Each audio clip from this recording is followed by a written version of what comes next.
सर्वप्रथम पुरुषार्थ आहे आणि हा पुरुषार्थ जिजाऊंनी शिकवला। मग जिजाऊंनी शिकवला। आज ज्यावेळेस आपण वर्तमानपत्रामध्ये विविध बलात्काराच्या आणि अत्याचाराच्या बातम्या वाचतो त्यावेळेस खरं असं वाटायला लागतं की आपण असं म्हणतो की जेव्हा नजर एका परस्त्रीवरती पडावी ती नजर छत्रपती शिवरायांची व्हावी, ती नजर छत्रपती शिवरायांची व्हावी, परंतु हीच छत्रपतींची नजर आपल्यामध्ये येण्यासाठी सर्वात आधी जिजाऊंनी असे संस्कारक्षम मुलं घडवण्याची जास्त गरज असते। असं म्हणतात या झाले बहु होतील बहु परंतु यासम हाच, पण हाच का? कारण त्याच्या मागे होती ती म्हणजे जिजाऊ।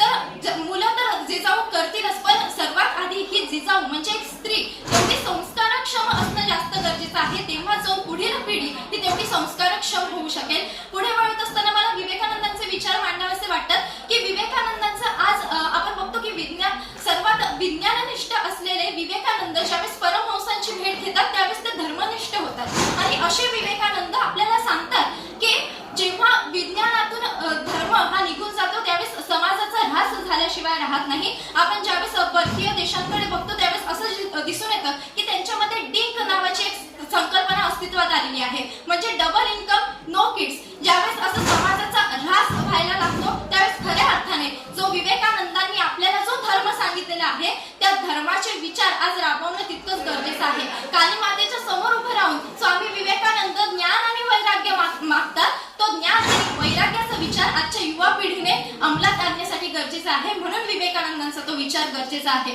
शेवटाकडे वळत असताना मला फक्त एवढंच सांगावंसं वाटतं की जिजाऊंचं क्षात्रतेज आणि विवेकानंदांचं ब्राह्मतेज आम्हाला मिळो